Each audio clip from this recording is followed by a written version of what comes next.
most sales leaders do absolute jack in terms of preparing their team to sell in any way, shape, or form. They pass off all training to enablement. No one pays attention. They either fall asleep, they turn their camera off, they go on Slack, and nothing actually sticks after you do these useless 48-hour sales kickoff training sessions. So in this module, we are going to teach you, one, how to design a training program that actually wakes your reps up and teaches them something new.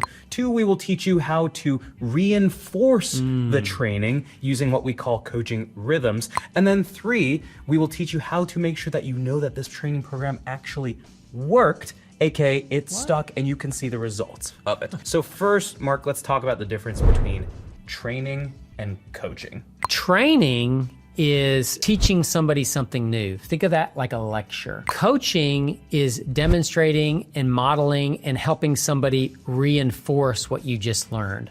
So if I train somebody how to do a discovery call, I would be like, this is how we do a discovery call. Follow these steps. Coaching then is taking them through a role play. Coaching is then looking at a live call and telling them how they have done the process or not done the process. And unfortunately, in most orgs, training is where everything stops.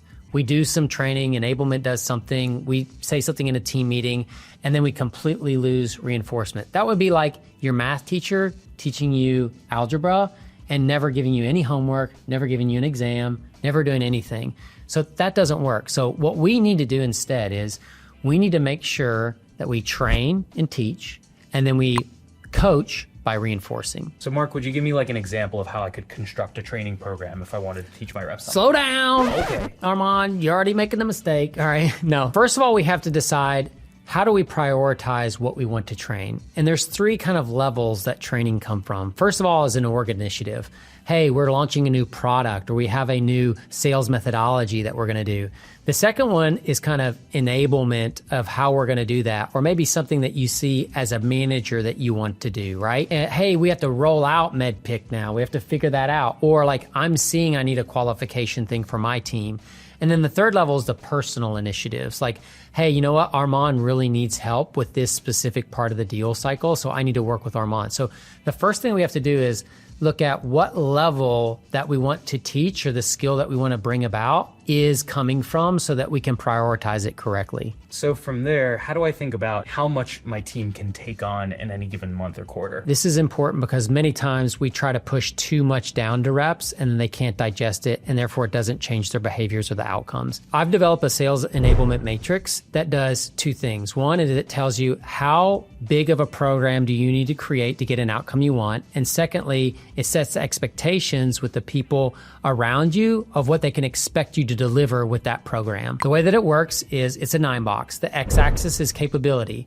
Capability is defined as aware, competent, or mastery. Aware means we're going to know about it. You might hear it 10 or 20% of the time out in the wild. Competent is 50 to 60% of the time you're going to hear it the way you want.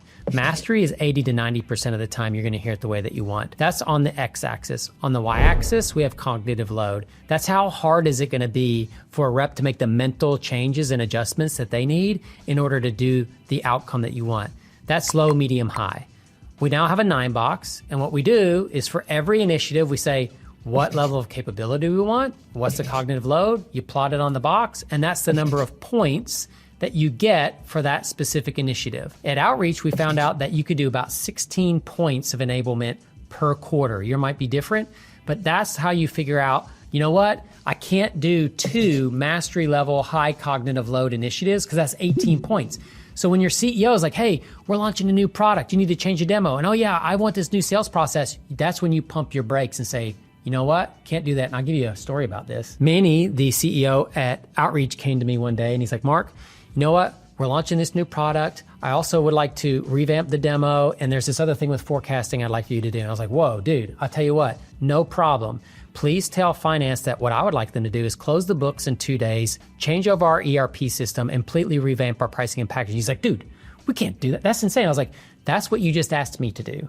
And there's some kind of dissonance between executives and salespeople. And what executives think is, if I have decided that this will change, the salespeople can immediately make that change. That's not humanly possible. It takes real change management efforts to get somebody to change. So That's what we want to do, is we want to create a way for you to say no and yes, and a way to set expectations and understand how big of a program you need to build to get the changes you want.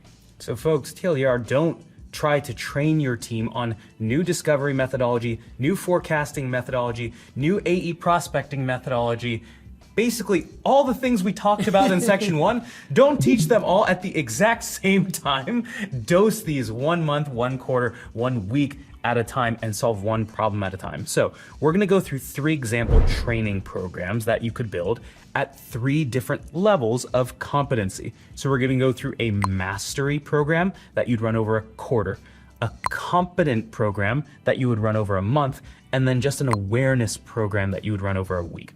So let's start with a mastery program that you'd run over a quarter. So let's say that I'm going to do a training at the mastery level on revamping our entire discovery process. That's going to be a high cognitive load. This is going to be a quarter-long project. Week 1, what I'm going to do is I'm going to go over the overview of everything that's going to happen inside of that discovery, and we're going to take one piece of it. So in my discovery, one of the things is dig the pain hole. That's mean like getting to 2nd and 3rd level pain. I'm going to emphasize that in training for the entire first month, and we're going to reinforce that with ongoing coaching the entire month. We're not going to handle the other aspects of the discovery training yet. We have an entire quarter to get this right. Let's break it down into pieces. The first piece is digging the pain hole. The second piece is diagnose and confirm. We're going to do that in month 2. We're going to go deep into it. All of our call coaching is going to be around that. We'll revisit the first month stuff every once in a while, but we're mainly going to focus now on making sure that we can diagnose and confirm. And then the last thing is a brief vision of the future. That's the last part.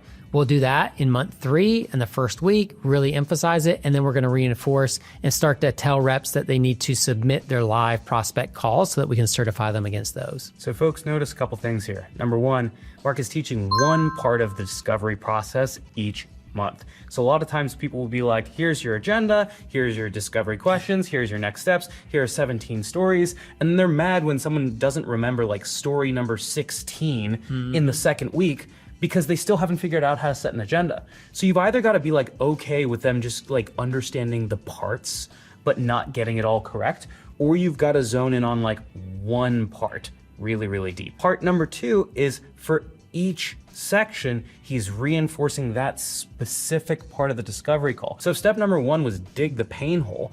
All of Mark's call reviews are focused on digging the pain hole. And then if step number 2 in month 2 is all about diagnose and confirm, well then all of those call reviews and role plays should be focused on diagnosing and confirming. I'm going to use the same example of discovery, but instead of taking it to mastery, I'm only going to take it to competency. Well, now that it's in competency, it only requires a month-long reinforcement and training process. So I'm going in the first week to go over all the steps, give them the introduction of everything that we're going to do. Then I'm going to take those 3 steps, and then the remaining 3 weeks of the month, I'm going to do 1 step each week instead of 1 step a month for mastery. Now you can see the difference. Mastery is we are going to focus on this. It's going to be part of our DNA. Everybody, I'm going to get on a call. Everybody's going to do it the same way. Competence is we don't have as much time. I got some other big stuff. I need to see some improvements here, but I know I'm not going to hear it exactly how I want to. And you're starting to see we're building a program to meet the expectations that we're going to set with other people around what they can expect us to deliver around these training issues. Now, let's say we take this down to awareness. At this point, it's probably not even worth running a week-long discovery program. I feel like awareness level is really only for like very tiny things you would want your team to be aware of. Like you need to know that we have this new integration, or you need to know that this like feature is slightly changing. Not like you need to be generally aware of discovery as an AE. That seems like an undertone. Right. I think one thing that you could do is say, hey, we're going to be developing a new discovery process. Here's some training that you can go on your own and take a look at, right? You don't need them to do anything with it. You're not expecting them to take it on their own, but you're showing them, hey, I want you to be aware that we're moving in this direction. You might do that in Q2 before you hit them hard in Q3 with doing the entire quarter-long process. So Mark, I might be thinking, shoot, this is a lot more meetings if I'm doing deal coaching or deal reviews every single week. I'm doing reinforcement rhythms every single week. You talked about finding a way to make sure that your reinforcement rhythms are not new meetings, they're using your existing coaching rhythms. Could you talk about that a little bit more? I have 4 basic rhythms that we run in 2 different buckets. The 4 rhythms are deal reviews, team meetings, bi-weekly one-on-ones, and then kind of our org-wide coaching. The first 2, deal reviews and team meetings, are much more around process. Are we running the forecast process? Is our sales process running right? Is our AEs prospecting? You talk about the deal reviews for sales and forecasting, and your team meetings is where you might talk about your AE prospecting workflow. The second bucket is skill-based. This is where I want to teach somebody how to do a discovery call, how to do negotiations. That would be in your bi-weekly one-on-ones where you're doing personal development with people and skill development, or in this bi-weekly team training where you might do like a group call coaching session. Let's take 2 examples because again, there's 2 buckets of these meetings. What you don't want to do is take your one-on-ones and talk about your forecasting methodology. What you want to do is you want to take your deal review and make sure that you use that for forecasting. That's where we're going to take exactly what we learned in one of the other modules, and we're going to make sure that they're thinking about forecasting the right way. And if they're not, we're going to ask them the questions that help them realize that how they're off. And then we're going to guide them to the right way of thinking, and we're going to reinforce that week after week after week. If it's a skill-based thing, let's say that we're teaching them new discovery skills, and that what we would do is we do our training, but in our bi-weekly one-on-one or in our team meeting, that's where we would slot in the, oh, you know what? We want to make sure today that we do our team call coaching on our new discovery process. We're not going to just do a random call about a big deal. Bring your enablement into your regular operating rhythm meetings, and you kind of kill 2 birds with 1 stone. You get the reinforcement of the training that you've already done, and you also get to fill those containers with things that are valuable, and it makes you look consistent as a leader. So if I've trained my team on forecasting this quarter, I reinforce that in deal reviews. If I've trained my team on discovery, I can reinforce that in team meeting one-on-ones or org-wide skill building sessions. Very rarely do you need to schedule a new meeting on top of your rhythms. Instead, whenever you're training your team on something new, try to reinforce it in one of your existing 4 rhythms. And pro tip is if you find yourself creating new meetings, you've probably overtrained and overdone it with your reps. If you can't fit what you're training and teach them into the established rhythms, you either don't have enough rhythm or you're trying to do too much. So let's walk through some of the keys to running trainings that don't suck, which is pretty uncommon on Salesforce. The first one is pick the best rep to run the meeting. All right. Top reps that can demonstrate the skill, that use it every single day, they're the best people to train it. They have the clout, they have the street cred, they have the attention of those people. People want to know how they're winning. Use those top reps in order to do your training. You as a manager can also do the training, and that's not bad either, but you have to be willing to demonstrate it in front of reps in live calls. Don't be doing trainings with your team internally and then not showing them how to do that stuff in live calls.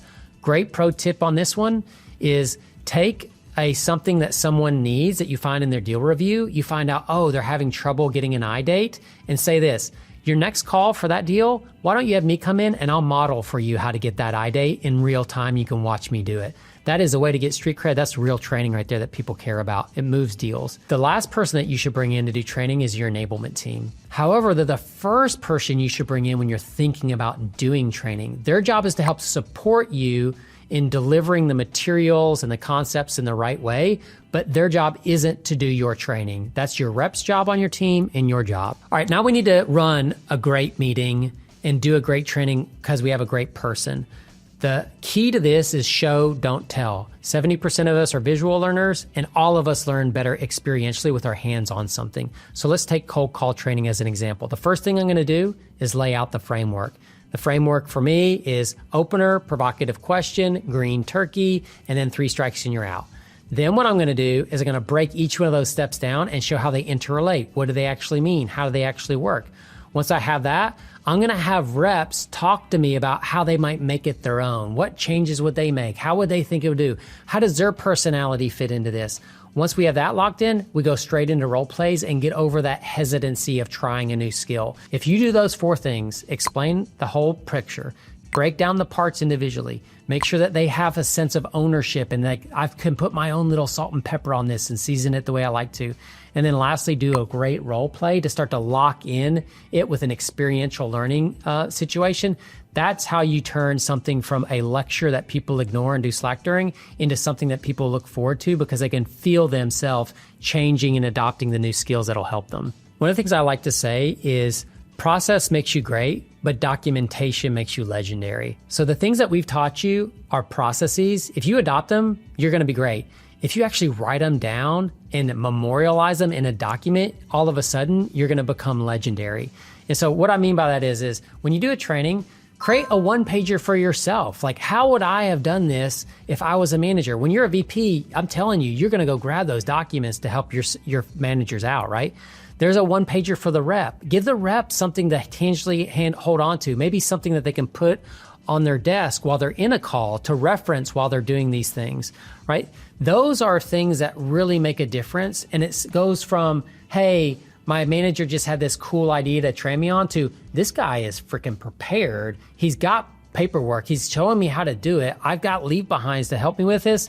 That kind of seriousness from the manager creates seriousness in the rep. Folks, it's not super hard to do this stuff. If you have a deck, you can present the deck, plug it into ChatGPT, and then have ChatGPT spit out a Notion doc that bullet points out a lot of the outlines that you need, and then just store those inside of Notion or a Google Doc or something like that. You do not have to be this brilliant graphic designer to build basic enablement handbooks. They can literally be 3x3 bullet outlines, and that is more than most sales teams have. So now that you've got the right person, now that you've done an effective training, how do you know if it actually works? There's two ways. Quantitative. That means you pick a metric that you want to move and you make sure that it moves. And there's bad metrics and good metrics. A bad metric, for example, with discovery would be like, we want to increase our win rates. Win rates are pretty distant from the discovery process. There's a lot of other things that can affect the win rate. A better metric would be, what does our stage 1 to stage 2 conversion look like? That's what is meaningful in that specific area of the sales process. So quantitative is a metric. Make sure that it's really close and as tight to the behavior that you're trying to get as possible. The other one is qualitative. We want to hear things like, boom, did you hear how Armand killed that discovery call today?